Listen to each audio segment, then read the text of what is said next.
One of them kicked one of the officers in the face. Trying to process what you told me earlier, that this 15-year-old kid is going to walk for taking a shot at a police officer in broad daylight in New York City. Who have they decided to let stay?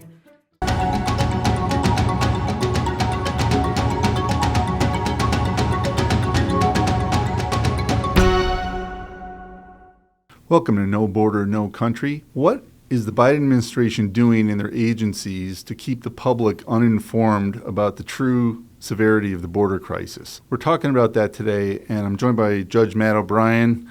Matt, your department at the Immigration Reform Law Institute put out a report that shed some light on this question. What did you find out? As we were looking at all the press releases that come out of ICE announcing the arrest of people who have broken the immigration laws, we noticed something that was a little off with the Biden administration, and that was they stopped naming the individuals. So they would put out a press release that says, ICE arrested an immigration law violator from Venezuela, and that's all that it would give in terms of information. So we said, is there a pattern going on here? And there was. And what we found was that during the Trump administration, 97% of the ICE press releases gave name, country of origin, and other biographical details about the people that ICE was arresting. However, under the Biden administration, it was only 67%. Now, two more interesting facts. Under the Trump administration, the 3% that weren't named, it was inevitably because ICE was having trouble identifying the person and establishing to a certainty who they were. However, in most of the cases under the Biden administration, the people that were actually named were people that the media or a local policing agency had already named. So it appears that there's a deliberate effort underfoot in the Biden administration to try and keep the names of aliens who are being arrested from the public. Now, the average citizen who maybe doesn't follow these issues as closely as we do, or some of the people that regularly watch this program, might say, so what? Why does it matter? Well, and that is an interesting question. I think that's probably most people's reaction. But here's the thing. So for government watchdog agencies, private sector NGO watchdog agencies like IRLI, members of the media, when the press still bother to report on any of this stuff, the way that you determine if this person who has been arrested has met with the penalty prescribed under the Immigration and Nationality Act, which is deportation from the United States, is to match their information with the publicly available information about the number of deportations, removals that ICE has actually effectuated. But guess what? You can't do that if they just say an individual from Venezuela. And the thing is, there's, a relatively circumscribed number of crimes that are going to result in people's deportations. And so it also creates a situation where they can just start recycling the press releases, because there's a lot of people from Venezuela in the United States, and there's going to be a lot of them over time that are arrested for, say, drug trafficking. So it creates this really odd situation where you have the government trying to hide information about the governmental functions that it's supposed to be engaged in from the public, so that the public can't hold the government accountable and figure out whether the government did what it's supposed to do. And this goes back to the whole old thing that your grandma probably said about sunshine being the best disinfectant, and that incredibly pompous tagline for the Washington Post, democracy dies in darkness. It does indeed. Not that the Washington Post is doing anything to shed light on any of this, but the fact is it's a little scary that the government is trying to hide information. Now, why are they doing that? It seems like this is pretty consistent with the Biden administration's desire to let absolutely everyone who's a foreign national and wants to be here enter the country, stay here, and remain even if they have broken the laws. We see this in the media as well. It's slightly different agenda, but anyone who follows these things, these news stories about things, you'll see something along the lines of a man was arrested for a DUI that resulted in the death of so-and-so, and then you have to go about 6 or 8 paragraphs down in the story. Oh, by the way, he's a native of another country who's here illegally, if they do that at all. So it seems like there's an attempt to, not just a CYA move on the part of the government officials, but by the media as well, to sort of minimize the problem, to say, well, anyone could have committed that. But the reality is it's someone who shouldn't have been here in the first place.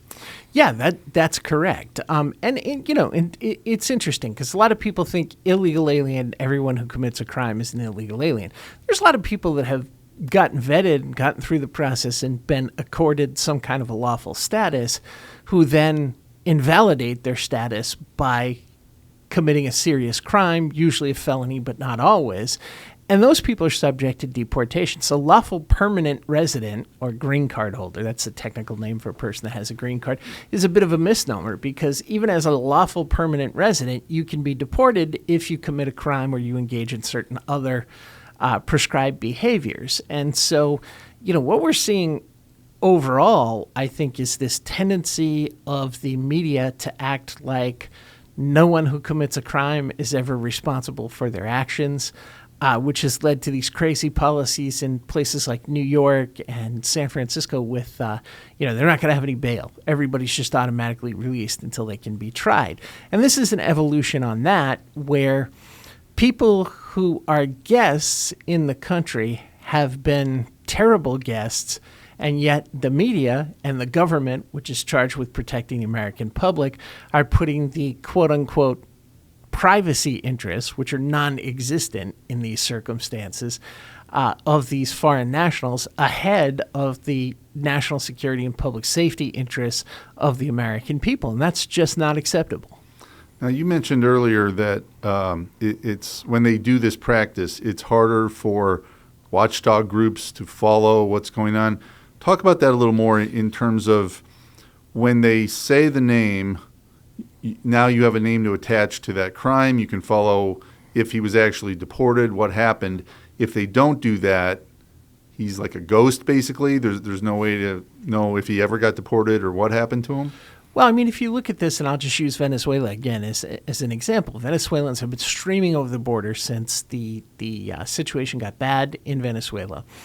There have been particularly large numbers of them who have come over the border since the advent of the Biden administration. So if I says a Venezuelan national was arrested in, St. Paul, Minnesota for drug trafficking, and they don't give any other additional information about the person's name, where they might have resided within the city, what other crimes they might have been charged with, whether they have an extensive criminal history, then anyone who wants to verify this is stuck looking at ICE's statistics. And given the large number of Venezuelans who are in the country currently, you're going to have a higher proportion of them being removed.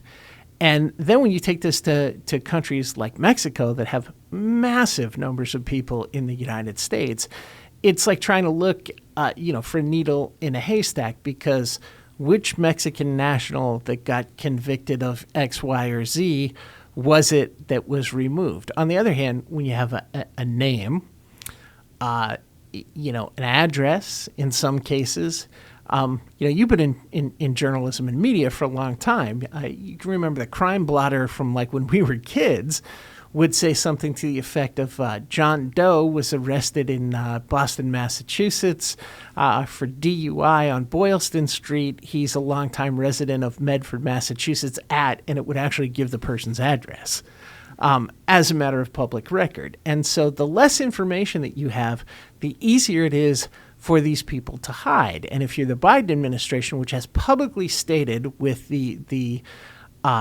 Mayorkas memorandum, which established the quote-unquote priorities for ICE to remove people, basically said that it was going to take every case, even when the Immigration and Nationality Act said the crime that this person has been convicted of means that they must be deported.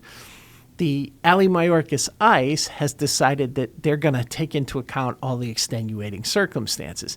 And so when an administration makes that kind of announcement and then starts hiding names and biographical information, you have to wonder, who have they decided to let stay?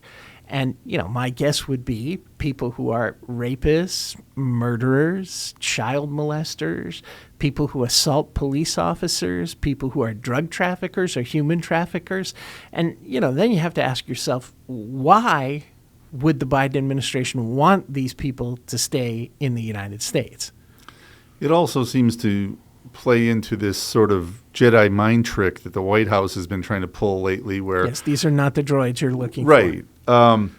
The public is fully awakened to the problem now at this point. It seems like they're really furious. There's reports that it's the number one issue on people's minds. And for them to come out and say, well, we've always been tough on the border and this is important to us, hoping you're going to forget or waving their hand and hoping you forget the last 3 years, essentially. And the more they do things like this, obscure the details, make it harder to track people that were arrested for violent crimes or whatever they're charged with, it plays into that because it's just shadows and fog. Yeah, that's exactly what's happening. I mean, essentially, they've erased the border, and now they don't even want to acknowledge that this is maybe a problem for people.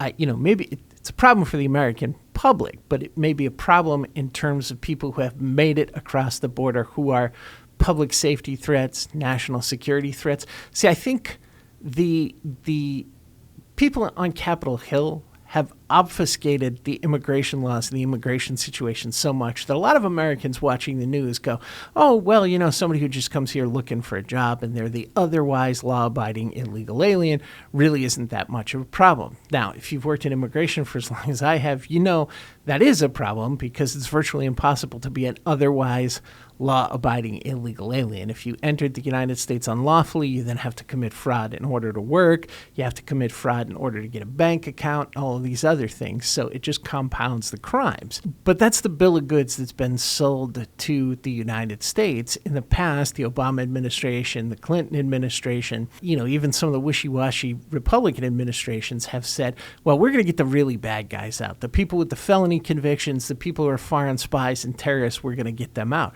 All of a sudden, the Biden administration isn't interested in getting those people out. They just want the border open. They want as many people who are foreign nationals to come here.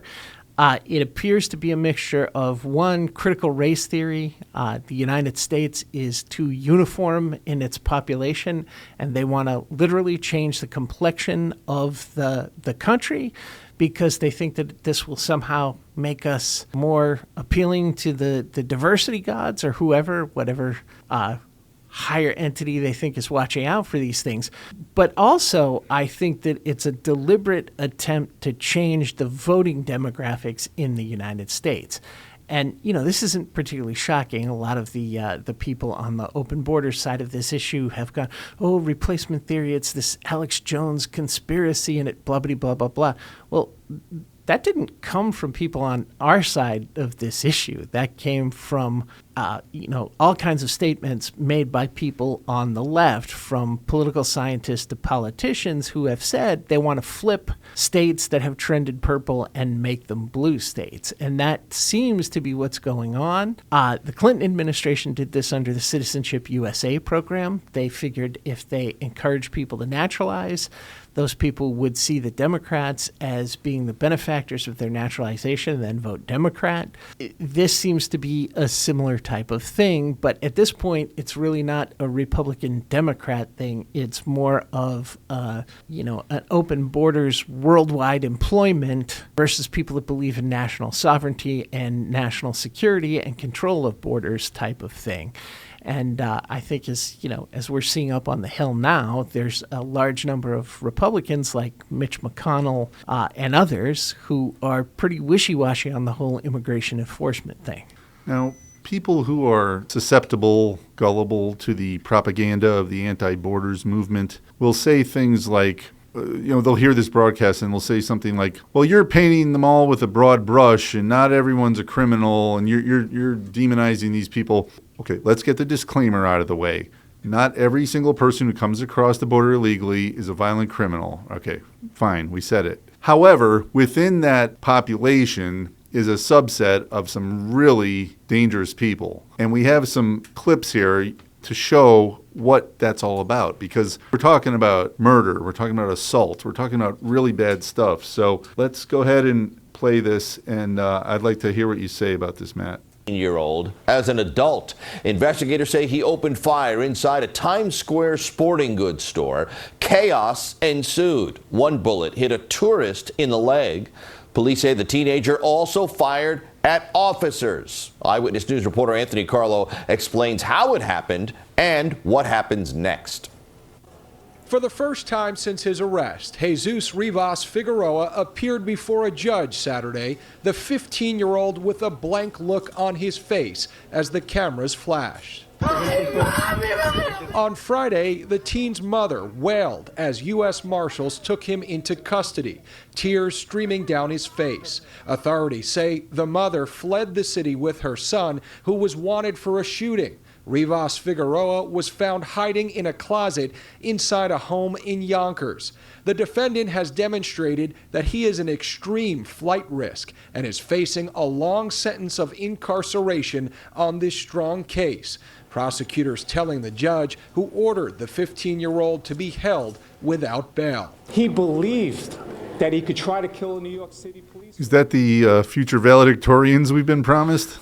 No, I don't think it is. And to go back to your earlier point, yes, it is true that not everybody who comes here and sneaks into the country is a violent criminal. However, everyone who sneaks into the country, by definition, is a criminal, because under 8 United States Code, improper entry by an alien is a criminal offense. It's a misdemeanor, but nonetheless, it's a criminal defense. And if you do it multiple times, then it eventually becomes a felony. So, a lot of the people that are going, well, this isn't a crime, it's just a civil violation. No, most of the time, because of the way the government bureaucracy works, it's much more convenient for the government to engage in civil removal proceedings. But under the Trump administration, Donald Trump announced a zero-tolerance policy and started prosecuting everyone who was encountered as an illegal alien as a misdemeanor criminal. So that's issue number one, because generally speaking, if you come into the country illegally, you're living in the shadows, you're not connected to the society at large, you're still speaking a foreign language, and you've begun your relationship with the country by committing a crime, it gets very, very much easier to commit other crimes. The number of people that I encountered when I was an ICE trial attorney who were in prison on drug trafficking charges because somebody said, hey, you're having a little trouble making money, you're tired of cleaning toilets, you want to deliver a package for me. And they got on Amtrak and took a package from, Yonkers to Miami, or Miami to Yonkers, that happened to have 8 pounds of cocaine in it. I'm sorry, but you can't tell me that these people, well, they don't speak English and they're simplistic and they don't understand. It drives me nuts, because the open borders contingent wants to portray all migrants as hapless victims who have no agency when it's convenient for them to do so, but then they want to portray them as the valedictorians, the next Congressional Medal of Honor recipients,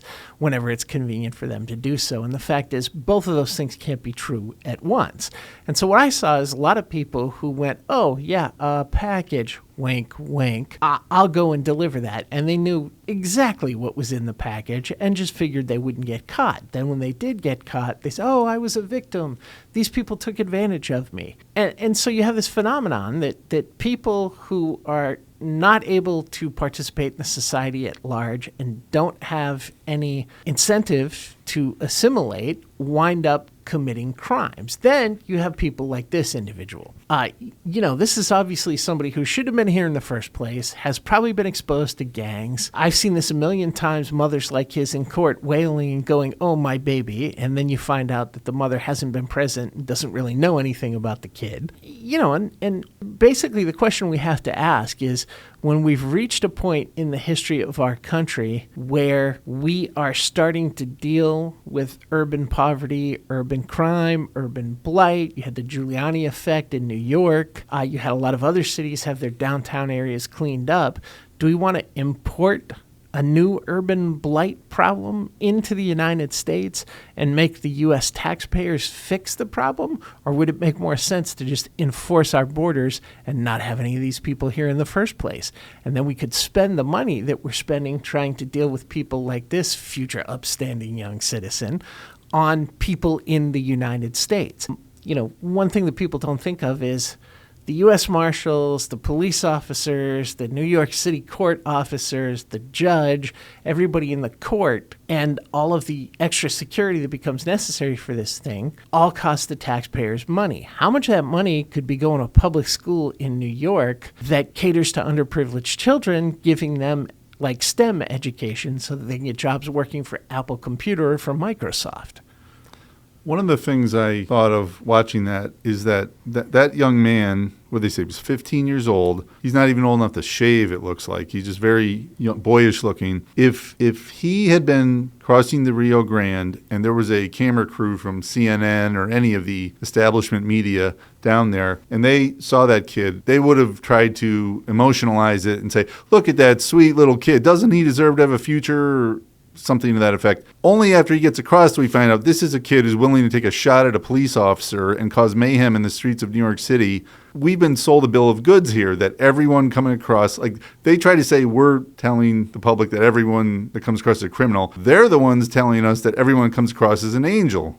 Yeah, it's true. And this kid clearly was not an angel. But I think there's another thing to take into account. You know, if you do this for as many years as I've done it, you start to realize something. Cultures are different all over the world. This kid is 15. In his country, he's an adult. Probably within the next couple of years, he'd get married, get a job, start having children, and start participating in the life of the community where he lived as an adult. He's coming here, he's seeing himself that way, but everybody in the U.S. is treating him as a child. And clearly he's not acting like a child. He shot a tourist, and then he shot at New York City police officers. So, I mean, quite frankly, he's lucky that he's still alive because shooting at police officers is a 100% guaranteed reason for them to return fire, and these officers must have exercised a supreme amount of discretion because he was here to appear in court and nobody was attending his funeral. So, you know, we have to stop looking at this through rose-colored lenses and look at the realities of what we are dealing with. We're having large numbers of people who are coming from largely Marxist countries that have been war-torn for decades, that don't have an education, the ability to speak English or job skills. And that's fine. The United States has been able to assimilate many, many, many people like that through the Great Migration periods through Ellis Island. The difference was that those people thought, oh, to be successful in America, I should learn English, keep my nose clean, and get a job. And their own communities, once they got established here, took them in and encouraged them to benefit from all the things that were available in America. We now have this kid shooting at the police,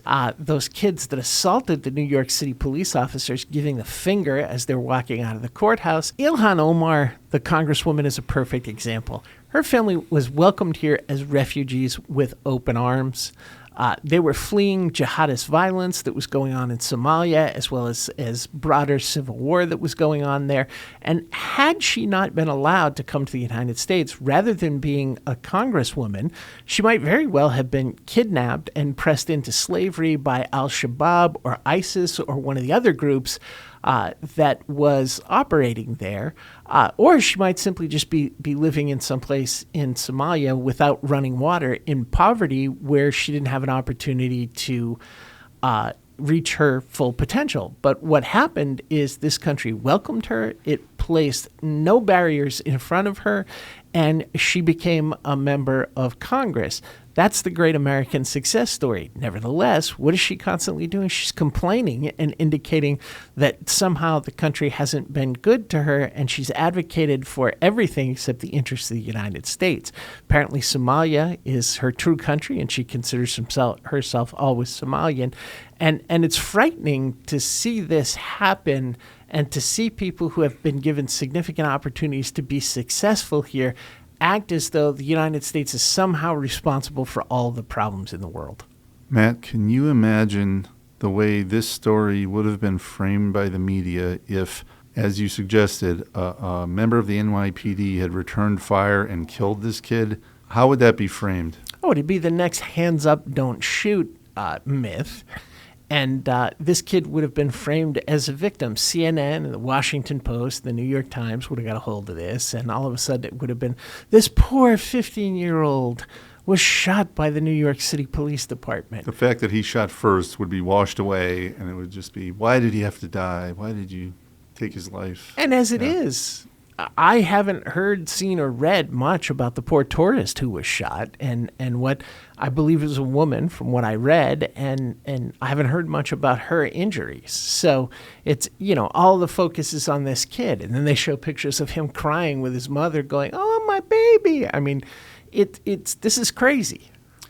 Now, putting on your judge's robe, what is going to happen to this kid? Is this finally rising to the level of deportation, or are we going to pay for this kid's incarceration for the rest of his life? Probably neither. This is New York now with no bail. He's a juvenile. And unless the New York City Police Department unions, not even the police department itself, put pressure on the city and the prosecutor's office to go heavy with the charges here, what's probably going to happen to this kid is nothing. He'll get a slap on the wrist if he gets anything at all, and he'll be turned loose where the Biden Immigration and Customs Enforcement will do absolutely zero to remove him from the United States. Do you think he's going to walk on this? Yeah, I'm pretty sure he's going to walk. Unbelievable. I think we have another video we want to look at that will ram this point home further. Can we see the other one? And tonight, with a disturbing crime caught on camera showing a group of people punching and kicking two NYPD officers in Times Square over the weekend. So far, 5 arrests have been made, but 4 of those suspects have already been released on bail. Well, Ashley Rodriguez is live in Times Square with how police are responding to this disturbing incident and what we're learning about those responsible. Ashley, that video just appalling. Absolutely, and police say it was up to 12 men that attacked 2 officers. Now, law enforcement officials say that these men were migrants. These are supposed asylum seekers. And police say if they were brazen enough to attack 2 uniformed officers, there's no telling what they'd be willing to do to the average citizen, and the city allowed them to go free. You saw the video. Reprehensible. Cowards. The NYPD reacting to surveillance video taken from West 42nd Street in Times Square around 8:30 Saturday night. Police say a group of up to 12 men was being disorderly. 2 officers told them to move along. The gang looks like they're going to comply, but when the officers try to take one uncooperative man in a yellow shirt into custody, around 7 others surround them, punching and kicking the officers in the head and in the body while they are on the ground. First for our cops. I'm proud of what they try to do. I believe they say later in the news piece there that they think that those men were staying at one of the luxury hotels in Manhattan where they're putting up these people. That doesn't surprise me. I mean, this is Eric Adams' ridiculous policy, and he's taking his marching orders from the Biden administration. But if you look at that, that is 5 people plus that ganged up on a couple of officers. One of them kicked one of the officers in the face. Again, that's a lot of restraint being shown. There is ample case law from the courts in the United States saying that if a police officer is being attacked, or even 2 police officers are being attacked by a large gang of people, that is a deadly force situation because you don't know when they're going to stop. And if they beat you unconscious and take your gun as a police officer, those people have now become a broader danger to the community. And I grew up in a family full of police officers in Boston. Most of the old-time cops that I grew up around would not have reacted in as measured a fashion to that. But that's part of the problem, is these individuals probably would not do that to the police in their own country because the police authorities in their own country would render them threat neutralized on a permanent basis, and somebody would probably find them in a ditch. But they believe that the police in the United States are pushovers and that the courts are going to protect them. And what happened? They let them walk. Exactly that. The courts protected them. So they're out on the streets where they can continue to misbehave. And, the newscaster in that particular piece brought up a great point. She said, who knows what they do to an ordinary citizen? And I would also point out, outside of perhaps Austin, you don't see this happen in Texas very often.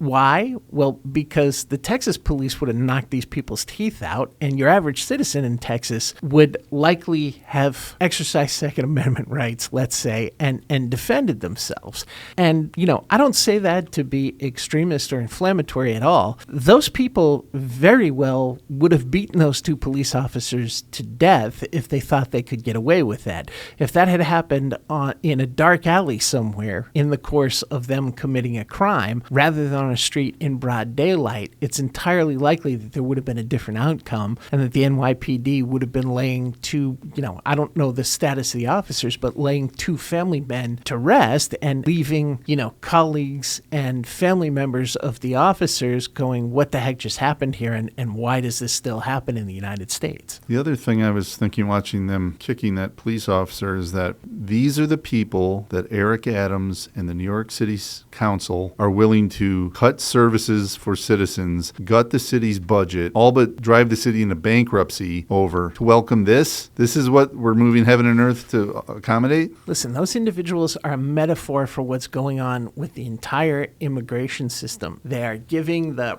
to the United States government, to the people of the United States, and to the Immigration and Nationality Act. And, we all have to be asking ourselves as Americans, why do we want to do this? Because I guarantee if tonight you went to the pub across the street, had a couple of beers, got in your car, and a DC cop pulled you over, and you blew whatever the borderline thing is, hadn't injured anybody, hadn't done anything except crossed over a center line, you would get the book thrown at you. As a U.S. citizen who's never been in any trouble with the law and who has had a distinguished career and is a contributor to the community. We're having people whose relationship with the United States begins with them engaging in criminal acts and flipping off the system, and we're rewarding them for it. Now, you're a parent. What happens if you reward bad behavior in children? Lots more. Yeah, I mean, this is just basic stuff. It's not rocket science. And you don't have to live in a totalitarian dictatorship with rigid enforcement of the law. You just need something like New York City under Rudy Giuliani, California in the Reagan 80s, Philadelphia in the late 70s, early 80s, when you could walk around the downtown without having to worry about a migrant gang trying to steal your wallet and your sneakers. It's mind-boggling to me. I'm still trying to process what you told me earlier, that this 15-year-old kid is going to walk for taking a shot at a police officer in broad daylight in New York City. IRLI's attorneys, as you're well aware, go into court and argue against lawyers who say, you're denying these people their rights. You're treating them separately. When everything I'm seeing here, and tell me what you think, suggests these people have more than the rights of an American citizen. We talk about that case of Daniel Penny, the Marine who gave the guy the chokehold. Okay, his guilt is to be determined, all of that, but that situation was a little murky. You could argue one way or the other. This kid, it's plain as day, and he's going to walk. They have extra rights, don't they? Well, here's the thing, and this is, what I was talking about with the example of the drunk driver. There's going to be a presumption that this kid, because he's not from the United States, is somehow at a disadvantage. There's going to be a presumption because he was juvenile, he wasn't capable of understanding what he was doing, and it's in New York. And you probably get some leftist activist judge. You may get a prosecutor who doesn't want to pursue the case, and everybody's going to say, well, he's 15, he should get a second chance. Looks like some of the upper management of the New York City Police Department and maybe some of the New York City police officers' unions are pushing back against that. But the fact is that the system has become so stacked. I mean, think about this. Just your garden variety kid who engages in an adult crime. And we see this in D.C. all the time. I mean, it's in the newspaper virtually every single day here. Some 14-year-old kid kills somebody in a carjacking or kills somebody during a robbery. And there's this big controversy about whether to charge this individual as an adult based on the notion that somehow they can be saved, usually based on the presumption that they've had a terrible life. And what it does is it leads to the criminal justice system not sending a message to kids like this, do this and you will regret it. And really, that is the biggest deterrent to crime. It's that people don't want to spend their life in jail because it's not nice. You don't get McDonald's and you don't get to watch the television channel you want. I mean, it's real basic stuff. I worked in a prison for 5 years when I was a trial attorney with ICE.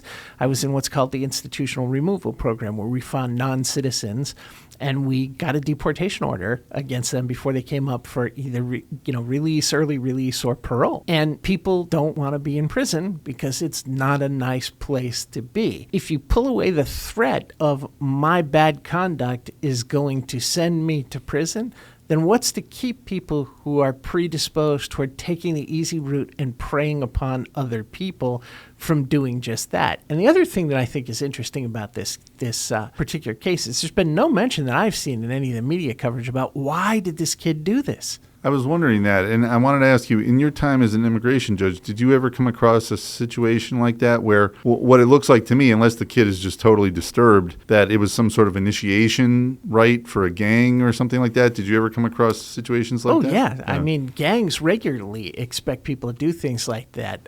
There have been a number of instances in New York City, and this happened in California as well, where part of the gang initiation was to push somebody in front of a moving train, commuter train or subway train. I mean, people don't understand that gangs, street gangs, everybody thinks a West Side Story and the Sharks and the Jets, and it's not like that at all. What gangs do is they take the absolute worst aspects of drug cartels, the mafia, and outlaw biker gangs, and they combine them all into one. And it is a very brutal, law of the jungle, driven by profit margins type of situation. And the scary thing now is that a lot of these groups in Central and South America have renegade military units that have gone, geez, I can make a lot more money trading drugs or human trafficking than I can working for the government in my country.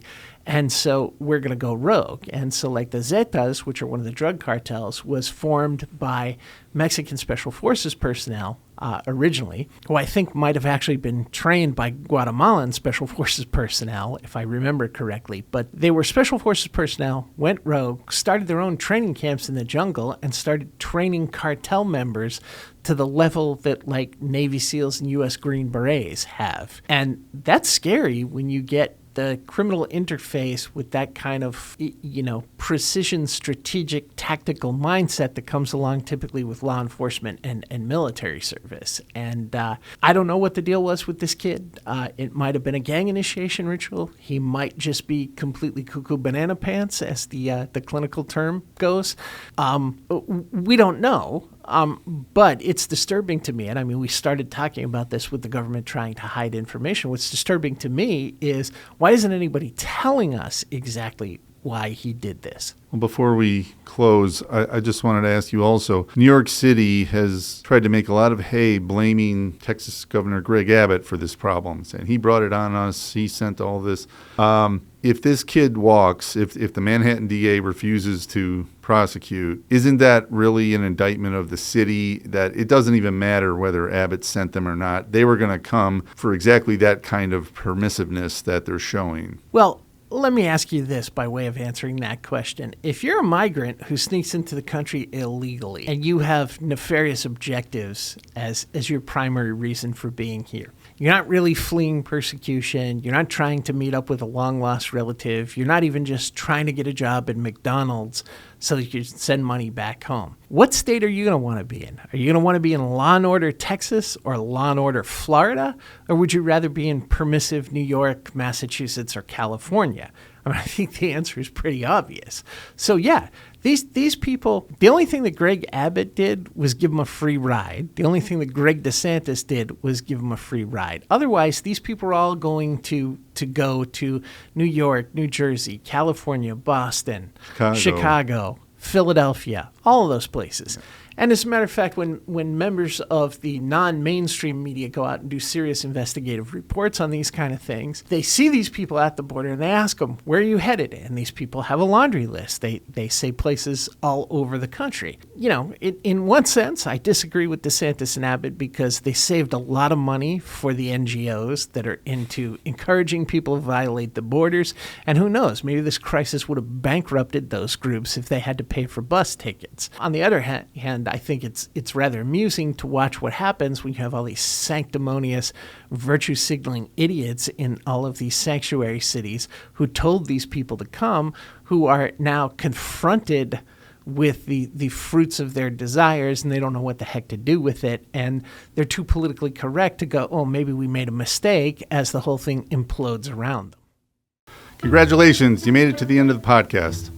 If you liked what you saw today, you found it useful, hit the like button, subscribe, and share with your friends. If you'd like to learn more about the Immigration Reform Law Institute, go to IRLI.org. If you want to support the show and IRLI, go to IRLI.org/podcast. You can also hear us on Apple Podcasts, Google Podcasts, Spotify, and other platforms. And don't forget to check us out on all of the social media platforms as well. Thanks a lot.